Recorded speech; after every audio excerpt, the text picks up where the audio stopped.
저는 이제 백문백답이 100분을 지났습니다. 자, 100개 이상의 답변을 계속 전달을 드리고 있죠.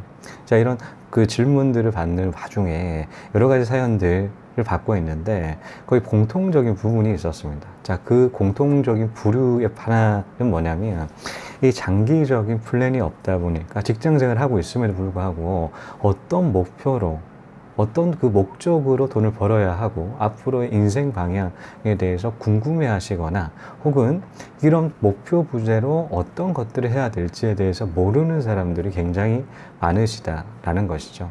사실 우리는 그 대학교를 다닐 때 같은 경우는 목표는 뚜렷하죠. 취업을 하기 위한 주된 목표로 대학교에 입학을 합니다. 자, 이런 이유로 취업을 하고 난 다음에 목표 부재. 취업이라는 목표는 대학교 때 있었지만 취업을 하고 난 다음에 다른 목표들은 세우지 못한 그런 부분으로 굉장히 어려움을 느끼시더라고요. 자, 이런 의미에서 제 사례가 굉장히 큰 도움이 되시지 않을까라는 생각이 듭니다. 목표를 세운다라는 그 장점들을 잘 알고 있기 때문이죠. 저도 24살 때 대학교 입학을 하고 난 다음에 굉장히 열심히 살고 싶었어요. 열심히 살고 싶었는데 장기적인 플랜이 없다 보니까 장기 목표가 없다 보니까 돌려막기식이었습니다. 하나 좀 깔짝대다가 또 다른 하나 깔짝대다가 이 깔짝만 될 뿐이지 이 하나의 큰 흐름으로 계속 밀어붙이지를 못했던 것이죠. 큰 목표가 없다 보니까 이런 어려움들이 있었어요. 그런데 그 당시에는 좀 다르게 살고 싶었습니다. 다르게 살고 싶어서 이런 목표, 이런 꿈을 어떤 꿈을 설정해야 될지 생각지를 못하다 보니까 굉장히 이런 공허함을 많이 느꼈었죠. 자, 이 공허함을 어떤 식으로 채웠냐? 자, 이 꿈을 찾기 위해서, 목표를 찾기 위해서 굉장히 다양한 대학교 프로그램에 참여를 합니다. 자, 제가 참여했던 프로그램 같은 경우는 자, 자존감 향상 프로그램도 있었고요. 학습법 향상 프로그램도 있었고, 자, 토익 스터디를 만들어주는 학교 프로그램도 참여를 했었고, 자, 취업 그 스터디를 만들어주는 또 학교 프로그램, 또 외부 그 강사가 오는, 외부 유명 강사가 오는 그 특강 자리는 빠지지 않고 이렇게 다녔었어요. 왜냐면, 자, 그런 자리를 통해서 좀 다르게 살 수 있는 그 노하우, 혹시 꿈을 알려줄 수 있지 않을까? 꿈을 더 크게 키울 수 있지 않을까라는 생각 때문이었죠.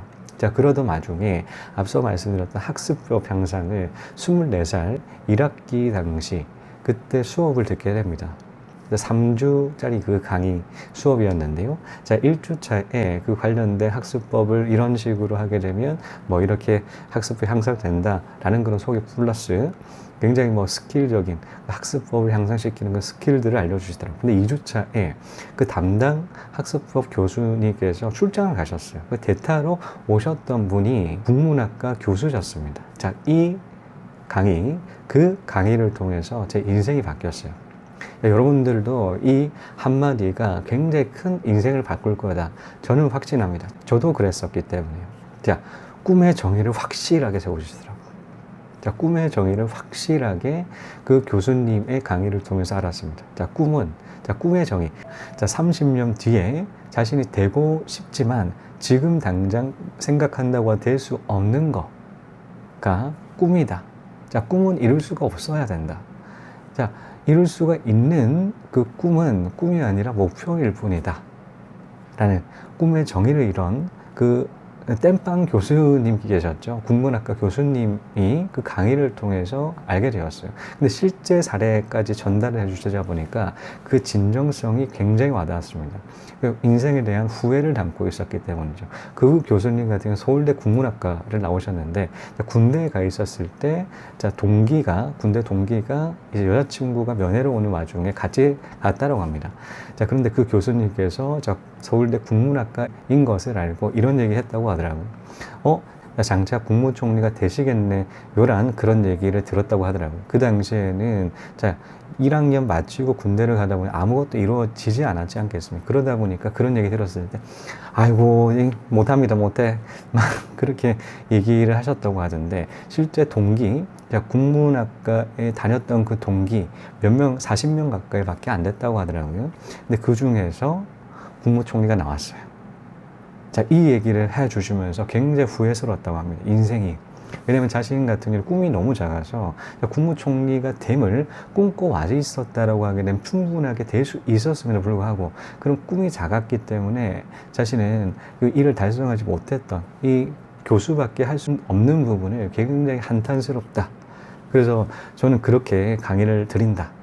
그 꿈을 이런 설정할 수 있는 그 노하우를 전달하고 있다. 내 후회를 담은 그런 인생이었기 때문에 전달한다. 그래서 이런 질문한다. 국문학과 그 학생들한테 여러분 그 꿈이 뭡니까? 라고 했을 때 국문학과 학생 같은 경우는 거의 대부분이 자, 선생님이 되고 싶다.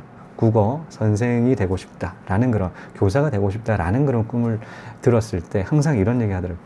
야, 그거는 꿈이 아니라 목표다. 너가 열심히 해서 노력해서 충분하게 될 수 있는 것은 꿈이 될 수가 없다. 자, 30년 뒤에 너희가 될 수 없는 그 모습이 너희의 꿈이다. 정말 와닿으시지 않겠습니까? 저는 이 얘기를 듣고 꿈이 바로 생겨버렸어요.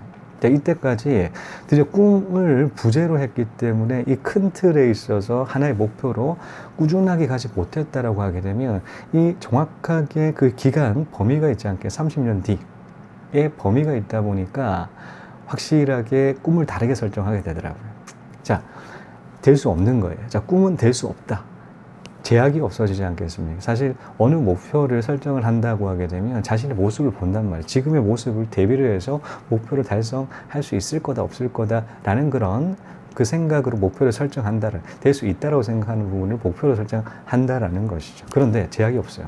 자신의 모습 본다고 한다거나 아니면 자신의 노력이 부족한 부분까지 본다고 하더라도 될 수 없는 부분이기 때문에 아무런 제약 없이 꿈을 설정할 수 있다라는 것이죠. 저는 그래서 24살 아무것도 이루지 않았던 평범 이하의 그 삶을 살던 저에게 꿈이 하나 생겼습니다. 자, 30년 뒤라고 하게 되면 24살에 세웠던 그 목표 꿈이었기 때문에 54살이라는 그 나이가 설정이 되잖아요. 그때쯤 저는 글로벌 CEO가 되겠다라는 그런 목표가 꿈이 이렇게 생겨버렸습니다. 정말 그 당시에는 될 수가 없는 것이었죠. 하지만 최대한 크게 잡고 싶었습니다. 될 수 없다라는 그 가정 때문이었죠. 아무런 제약이 없기 때문에. 제가 꿈마저 제 스스로가 작게 잡는다고 하게 되면 정말 비참할 것 같더라고요. 되지 않는다고 하더라도 최고 큰 내 그 당시에 상상할 수 있는 최고의 꿈을 설정을 하게 되었던 것입니다. 그렇게 설정을 해서 인생을 살다 보니까 너무나 평범한 이하의 그런 삶을 살다가 24살 때 그런 꿈을 설정을 하다 보니까 너무나 다른 인생들을 살게 되었어요. 자, 27살 졸업을 했는데 그 당시에 자, 토익 905점을 달성을 했고요. 자, 자격증 10개를 획득을 했고 자, 우리 대학교에서 한 명 입사하는 그 회사에 입사할 수가 있었죠. 자, 이렇게 큰 변화들을 일으킬 수 있었던 것은 꿈을 설정을 하고 난 다음부터였습니다. 꿈을 설정을 하다 보니까 하나의 그 목표가 생기다 보니 이 집중력이 굉장히 좋았어요. 자, 하나의 목표가 있다라고 하게 되면 그 가는 길에 좌절도 하겠지만 그 목표라는 그 존재 때문에 한번 좌절한다고 다시 일어나게 되더라고요. 그 목표가 저를 푸시를 한다라는 것을 느낄 수가 있었죠. 그리고 난 다음에 이 목표의 중요성, 이 꿈의 중요성을 너무나 잘 알다 보니 자, 지금은 더 큰 꿈을 꾸고 있습니다. 왜냐하면 이 목표, 이 꿈의 중요성, 꿈이 자신을 이끈다라는 사실, 제 스스로 너무나 생생하게 이를 기억하고 있기 때문이죠. 자, 그렇다면 오늘의 주제, 꿈 설정은 됐잖아요. 자, 재테크랑 꿈과 어떻게 이렇게 연결될까요? 앞서도 말씀드렸듯이 저의 꿈은 훨씬 더 커졌습니다. 근데 이 더 커져 있는 그 꿈 같은 경우는 돈이 꼭 필요해요. 저 말씀드리지는 못하겠습니다. 좀 말씀드린다라고, 야, 네가 웃으실지도 몰라요. 너무나 큰 목표이기 때문에요. 이 목표 꿈 같은 경우는 돈이 필요한 그런 부분입니다. 돈이 없다라고 하더라도 충분하게 될 수는 있을 수도 있는데 꿈을 이루는 그 과정에서 이 떨어진다라고 하게 되면 너무나 큰 돈이 소모가 될 뿐만이 아니라 가정이 파탄 나는 제 주변의 그런 사례들을 종합해 본다고 하더라도 돈이 없는 상태에서 이 꿈을 도전하기가 쉽지 않기 때문이죠. 자, 이처럼 돈 같은 경우는 이 꿈을 이루기 위한 수단이에요. 목적이 아닙니다. 돈이 목적이 아니다라는 것이죠. 돈을 목적으로 하게 되면 돈밖에 안 보입니다. 자, 그 부정적인 부분에 대해서 굉장히 끊임없이 이 위대한 투자자 같은 경우는 이야기를 하고 있습니다. 자, 워렌 버핏, 코스톨라니, 제 롤모델이죠. 자, 투자 롤모델 코스톨라니, 그리고 세계 제1 부자 가문, 록펠러 가문. 자, 그분들의 자사전을 보게 되면 그분들 하나같이 이런 얘기를 합니다. 자, 돈을 목적으로 하니까 너무나 정신적인 부분이 뿐만이 아니라 신체적으로 너무 힘들더라. 자, 정신이 피폐를 해지고 건강까지 잃는 그런 과정들이 돈을 목적으로 했을 때 일어났다라는 사실들을 이 책들을 통해서 남기고 있어요. 자, 그러다 보니까 어느 순간 자신도 목적으로 했던 돈을 이제 수단으로 바꿔서 생활하다 보니 훨씬 더 긍정적이고 훨씬 더 만족스러운 그 삶들을 살 수 있었다라는 그 부분들이 그 책에 있어요. 자, 그러다 보니까 저 역시도 마찬가지로 꿈 같은 경우 이런 수단으로 생각을 하고 있습니다. 자, 수단으로 생각하다 보니까 이 돈이 필요하다라는 사실들을 제 스스로 알다 보니 이 재테크에 집중을 하게 되지만 이 재테크 한다는 그 목적에 집중하는 것이 아니라 훨씬 더 나아가서 꿈을 달성하기 위한 그런 하나의 단계로 여기고 있다는 것이죠. 훨씬 더 집중을 할 수가 있어요. 자, 재테크 하는데도 집중을 할 수가 있고, 자, 꿈을 이루는데도 집중을 할 수 있습니다. 자, 이처럼 꿈과 이 재테크를 같이 연관시킨 게 된다라고 하게 되면 훨씬 더 시너지 효과 보실 수 있다라는 것이죠. 자, 꿈이 있다라는 것은 저는 부산에서 서울로 올라간다라고 하게 되면 내비게이션이 꿈에 해당된다고 생각합니다. 꿈이 있다라는 것은 이 내비게이션을 통해서 부산에서 서울로 간다라고 생각을 해요. 반대로 꿈이 없다라는 것은 내비 없이 부산에서 서울로 간다라고 그렇게 생각하고 있어요. 굉장히 어렵겠죠. 자, 자신이 감으로 이렇게 길들을 찾아가야 되는데 그 감에 의존하다 보니 그 목적지에 도달하는 시간도 굉장히 느릴 뿐만이 아니라 잘못 길을 든다고 하게 되면 훨씬 엉뚱한 그 방향에 해당되는 목적지에 도착할 수밖에 없다라는 것입니다. 자, 꿈이 있는 것과 꿈이 없는 것은 이렇게 큰 차이를 나타내고 있어요. 이처럼 꿈이 있다라는 것은 하나의 목표가 있다라고 했을 때 빠르게 이렇게 도달하게 하고요. 훨씬 더 집중력 있고 더 효율적으로 갈 수 있는 방향들을 설정해 줍니다.